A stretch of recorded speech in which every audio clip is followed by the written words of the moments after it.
Good morning, everyone, and thank you so much for joining us for Snowflake Office Hours.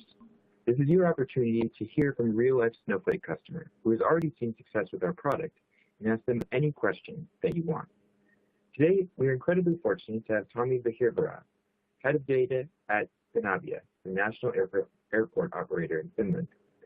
Tommy is an enthusiastic analytics all-rounder with over 20 years of experience in advanced analytics, business intelligence, master data management, APIs, and databases.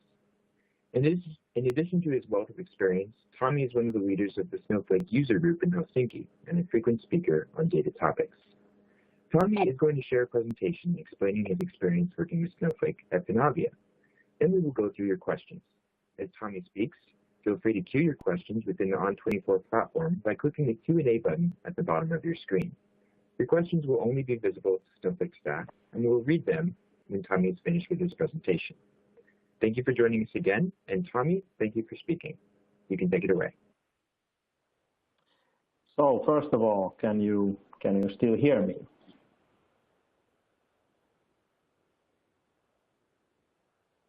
No answer? Yes, we can hear you. Okay, cool, because I switched to speakers. So if you can hear me, let's go forward. So let's got already introduced, but shortly go through, Tommy Vahirvara, working for Finavia, worked for a year and a half now, and before I joined Finavia, I started my career as a software developer, then switched to data warehousing, BI, analytics, spent 7 years consulting data analytics, and now running the data show here at the Finnish airports. So what I'm going to cover today is shortly go through our journey with the data journey and the data analytics. So our starting point a year and a half ago, and what we have proceeded, what we have achieved, and somehow where are we now, and also show you some concrete case examples. Shortly about Finavia, as stated, we operate 21 airports in Finland, and of course in the bigger picture, along with operating the airports, we have our own role to develop the competitiveness, mobility, and the internationalization of the whole Finnish society, making the aviation traveling smooth. So our customers are, of course, first of all, airlines. Airlines bring in passengers, and along with those main groups, we also run our kind of mall here. So we have commercial operators, restaurants, shops, and etc. So they can be considered our customer as well.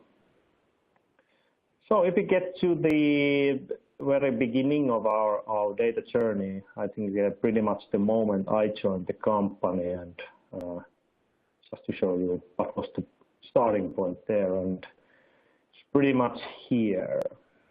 So not much, and no kidding. Of course, every company has its starting point, and for example, us, it's kind of a legacy BI system. We still do have it, but we have focused its role. It's running where it has been running, providing financial HR reporting and stuff like that. So once I got introduced with business users, people there and there having discussions and getting real knowledge about our situation when it comes to data management and how are we not managing at that moment, the bigger picture revealed to me a bit of a like this. And if you summarize the core problem there, I stated that we actually, you can consider we have a supply chain of data, and this is actually broken because it's not working in most optimal way. So shortly go through this. On the right side, of course, every company, you have the consumers, the people demanding for the information and the data, And on the left side, you have the data sources or information sources, whatever you want to call it. And between them, there are lots of different stories. And as you can see, lots of different stories, and some easier, some not that easier. And as you can see, it's not the target state where we want to be. So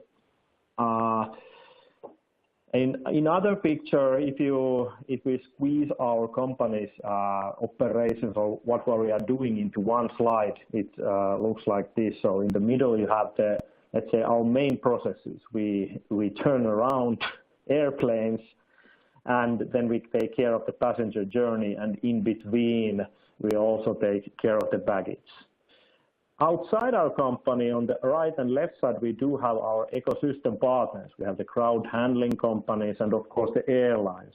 And as you can see, lots of gray coloring there, stating that the legacy or the situation a year and a half ago, it surely wasn't supporting all the processes and all the people and all the partners here that are present in our day-to-day life.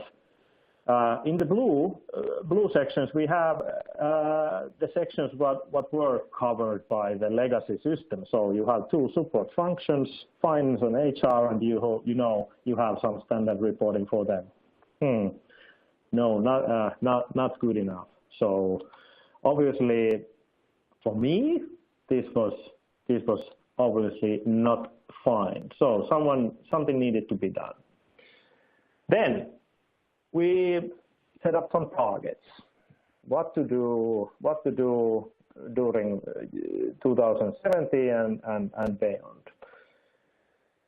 So in the big picture, this is something that we wanted to go for. So we have a smooth supply chain of data, and obviously we needed some robust and reliable technology for that.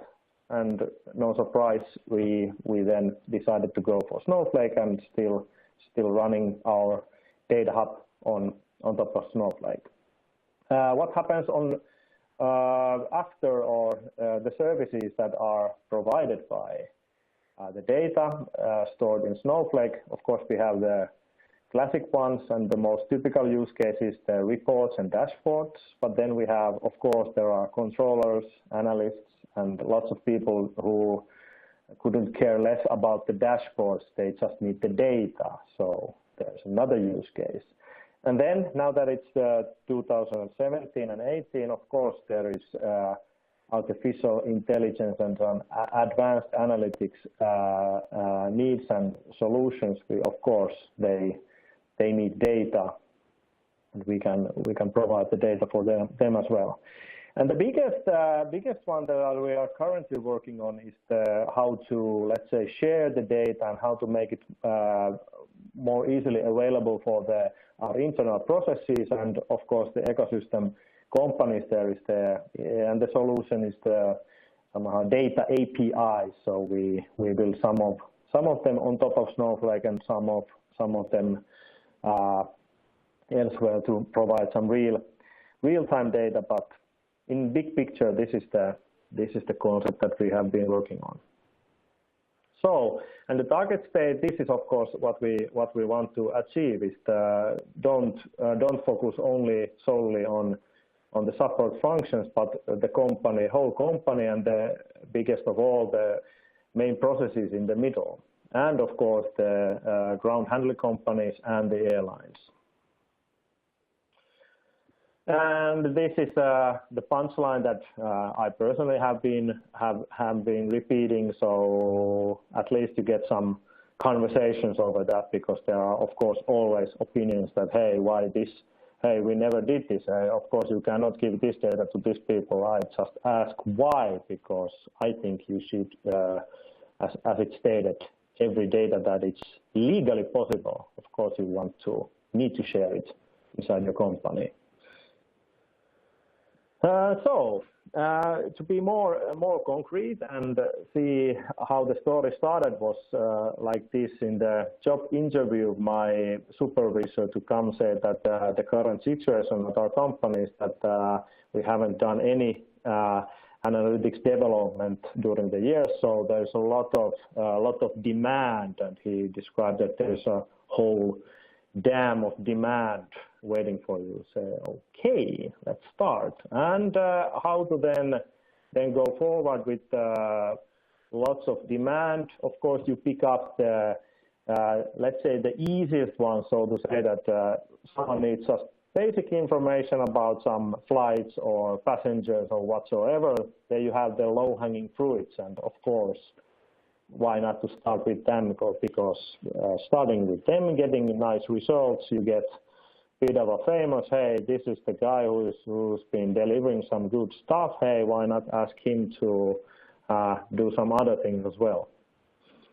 The case is, this is was a bit of a surprise for me because, let's say, data source-wise, of course, every company has its so-called legacy sources. You have SQL databases, Oracle databases, whatsoever. But at the airport, they have been doing some really nice modern stuff. You know, you have this kind of IoT stuff. You have sensors sensing the queues at the security checks. You have real-time passenger feedback feeds, and then you have these trolleys there where you can put your baggage in, and you have RFIDs then there, so we know that where they are at the moment.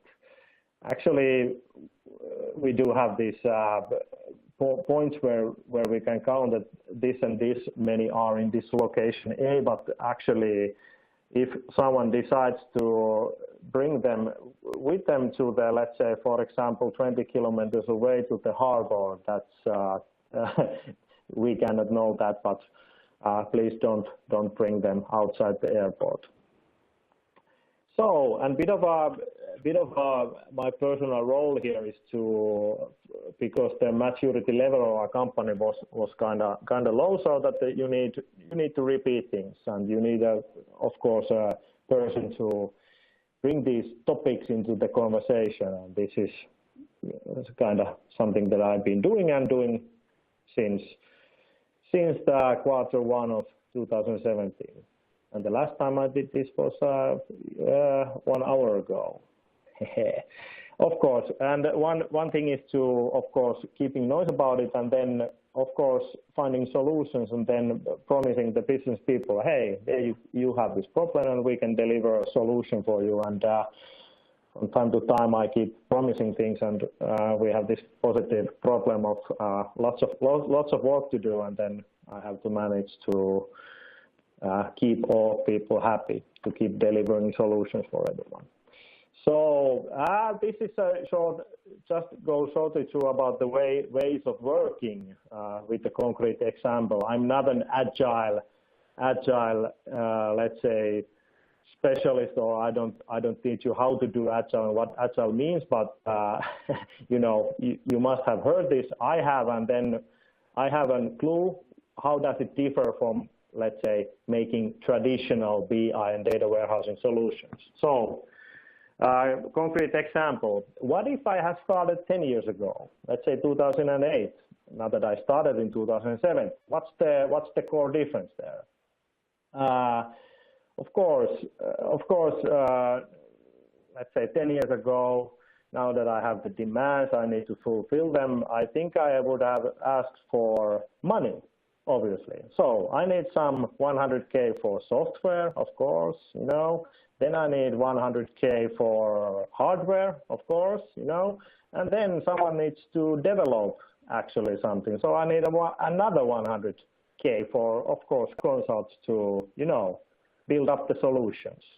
And then I grab my supervisor and let's go to the board of directors and ask them for money and, of course, time, because it would have taken a certain amount of time. And then if I just present hey, just give me 300,000 euros and then 1 year, and then you get something out of it. And I think their response would have been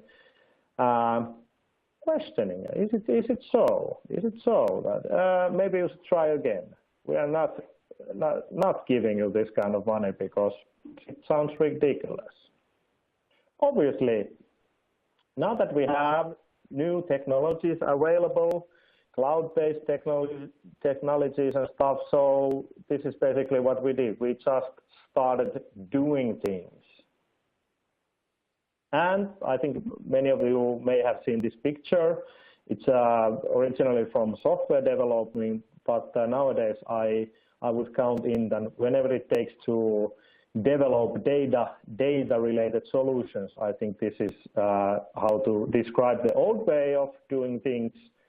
And now that Gartner and Forrester, actually, congratulations, Snowflake, you got nominated for leaders in the Forrester, so looking forward how it goes for you with Gartner next time. Anyhow, Gartner had already stated that nowadays you need, of course, there are those traditional legacy BI systems, but nowadays the data platforms must be agile, user-friendly, and of course trusted to be expanded. So you need to push it like this. You have the requirements, and then you need to instantly deliver solutions to get the feedback loop going on. You have feedback, this was good, this was not good, let's go back and fix things, and then once again deliver solutions, concrete solutions. And this is the most important. Let's not build a whole city at once. Let's build rooms and then houses. And then once at some point we may have a small city there, but keep it short and simple. Keep delivering concrete results. And just to summarize that, the whole idea of this agile data warehousing that I stated, this kind of old school where you have separated the data warehouse, ETL processing and BI, it doesn't work no more. You need a data platform for sure, but this is would be nice to have a one technology to rule them all: relational, big data, structured, unstructured, whatever you call it. The one technology, and of course, doing manually this kind of ETL process is also totally no-no. You need nowadays when you start, you need to at least have semi-automated data pipelines building this kind of automatically generated code. And then, as I said, keep on delivering and learning by doing. And one thing also not to forget about is that, of course, when you go for Snowflake, you still need to focus on paper data modeling, that's for sure. So our enablers, lots of them, but in a big picture here, kind of an architectural layout of our system is that on the left side you have let's say you have legacy sources, then you have kind of nice real-time APIs, and actually on the very bottom nowadays we push some real from integration layer. Our enterprise service bus, we take those operational messages exchanged by the operational system. We just grab them and throw them into Snowflake and start doing analytics on top of them. Regarding the data pipelines, we have a very nice solution from Finnish company Solita. They have their Agile data engine, which more or less takes care of the data modeling and orchestrating the data pipelines, and as I said, keeps automatically generating the data pipeline code. And after all, we do the dashboards with Power BI. So a couple of words about Snowflake. Everyone keeps asking me why did you go for Snowflake, and I answer that I think it's still the only player out there who can really call them providing data warehouse as a service. And what it means to provide it as a service is that you can concentrate on bringing real value, not by doing some admin stuff, making backups, making some optimizations there and there. This is something that we don't have to do at all, because it just works as it should be. One core thing is it's the online scaling. Even I can go there and scale it up for, let's say, demo purposes. I want it to be fast, so I scale it up for 50 minutes, and then I can just click to scale it down to, let's go to the normal level, and I just pay for the 50 minutes I did it on on a larger cluster, so to say. When it comes to the pricing, this is totally transparent. If you use it 1 second per day, you just pay for 1 second. I think no one does it better. And it's truly 100% transparent. And the greatest thing of all, you just don't need anything else for it when it comes to Hadoop and some fancy other technologies where you put your big data in and then you have this other data running in somewhere else. No. You just need one, and after all, it just works. And it keeps it also simple. Finally, some couple of case examples what we've been doing from the use cases of the dashboards. We have, of course, very basic things, making sales reporting out of the commercial operators, how are they performing. Then we get some live data out of whenever passengers go through the securities, they stamp in their boarding passes, we gather the data and we can have a real-time view of how much time do they have still at the airside, so maybe we could offer them some commercial services and etc. Then it comes to the punctuality and the, let's say, delays and not being delays the flights. We can analyze per airline who is doing good, who is doing not that good, and we can start have conversations with the airlines. So maybe you should focus on keeping these and these kind of things in proper motion so you won't get delayed. And the latest is the whole baggage process. As I said, we get the data straight out of, not from the source system, but from the integration layer. We just reroute the data to our data hub and start analyzing the baggage data. And you go for security checks, for customer feedbacks, etc. Lots of things going on. And when it comes to the, let's say, artificial intelligence and machine learning stuff, we also have these kind of experiments where you have this a large screen there just after the security check. We get the data from the passengers, who is coming through, and we also get their names. So we have this small machine learning solution there trying to make sure that the language, default language there used at the screen is optimal for the people going through. So if you have 100 Chinese people coming from Beijing, it would be interesting to, and also smooth for them to greet them with their own natural language there. I think this is pretty much it, just to keep the schedule here. Time flies, and I think we still have lots of time with for the questions. But before ending, I have a warning for you, because I think lots of us been doing analytics and big data, machine learning, and all that stuff I covered. But I'm not sure if you have heard about sad data. It's about,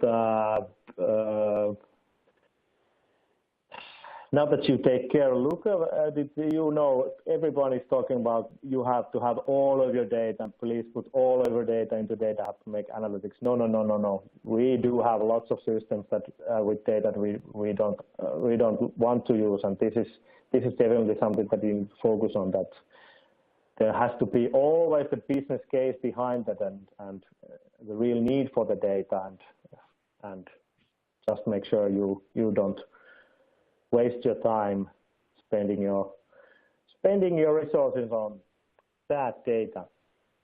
And after all, why are we doing this is of course this. So with data we can gather new information, and along with that comes new knowledge, and what we do with new knowledge is, of course, change the way of doing things. And after all, if it doesn't change the way of doing things, there's no meaning to for us to do anything. So this is something that I also push forward. Let's have a real change with data analytics. Yeah, thank you. I think we are pretty much covered with the presentation here. Wonderful. Thank you, Tommy. Well, we already have some questions rolling in, which I'll read to you in just a moment, but I just want to remind the audience that you can submit your own questions in the Q&A box at the bottom of your screen by clicking on the button that says Q&A and then typing your question and hitting return. With that, I will get started on the questions that we've already received. So Tommy, someone is wondering if you're storing all of your data in one format in S3, or if you're storing the data in whatever format that it comes in. Okay, good question. So do I type in the answer with my keyboard, or can I answer in speech? Oh, please just respond verbally. Okay, so the question was, are you storing all the data in one format in S3, or are you storing the data whatever format it comes in? The answer is we store it in S3 in whatever the format it comes in. So we do have classic CSV format, we do have XML, we do have JSON, and I think this is pretty much all we got at the moment, but at least you get 3 different formats at least. So, and obviously this is whatever the format is, along with these 3, it's no problem for Snowflake, because you can just push it in and start working with the data. And so when you're taking that data from S3 and putting it into Snowflake, can you describe in a little bit more detail your ETL process and what sort of products you're using in that ETL process? And also, are you transforming that data into a relational format as you're loading it, or if you have a semi-structured data set, are you keeping it in a semi-structured format as you're loading it into Snowflake? Yeah, good point. Yes, we do convert eventually all of them into the relational data model. We do embrace, and I really recommend it for everyone, the data vault methodology in the modeling. So we do pay serious attention identifying the real, let's say, the business entities there, and those kind of things drive the way we model our relational model.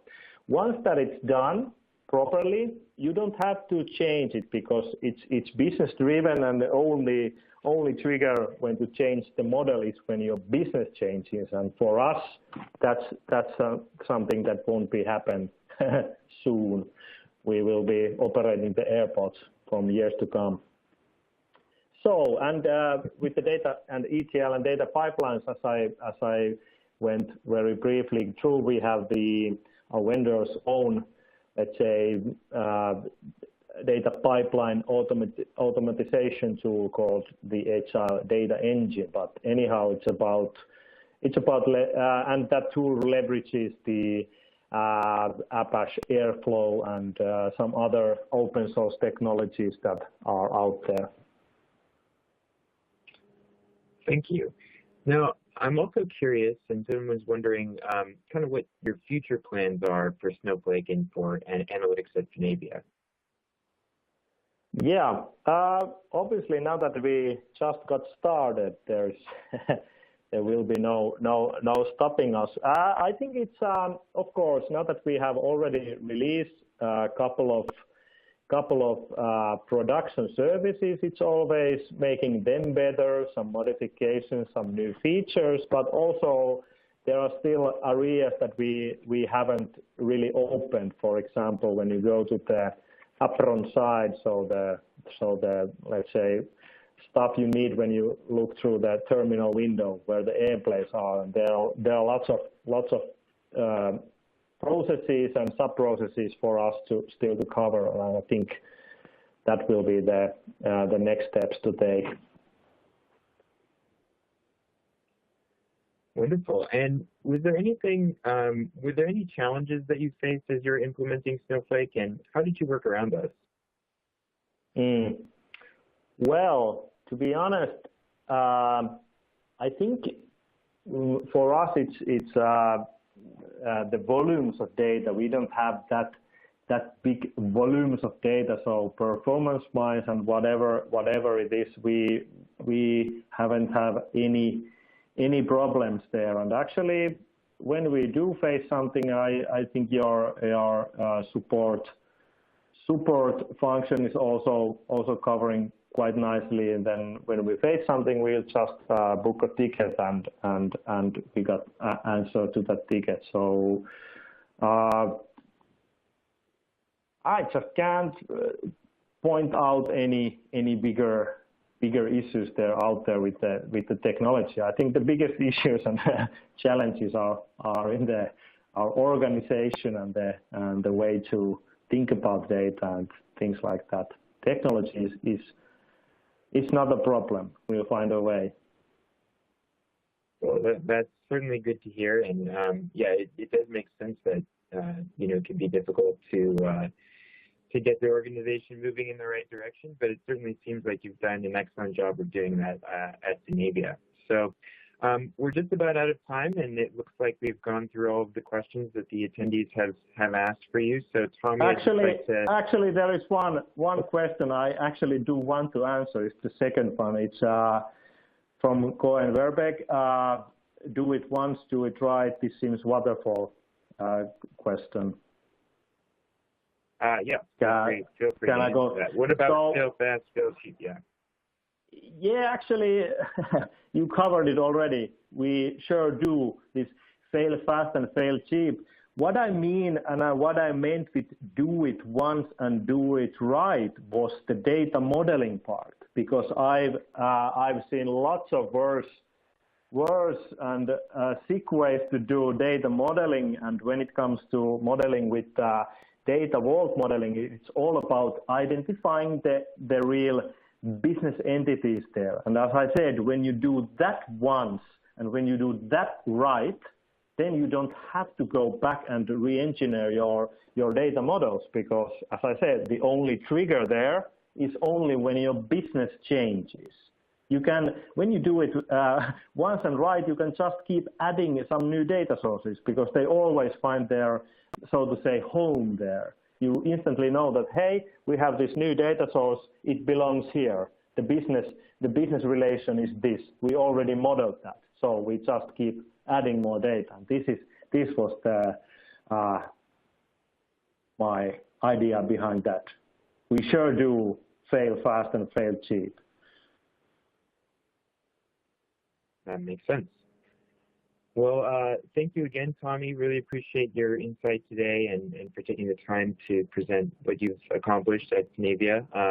And thank you for everybody who attended our Snowflake office hours today. And feel free to share this type of event with those of your colleagues who may wish to learn a little bit more about Snowflake in the future. Everyone have an excellent Tuesday. Thank you.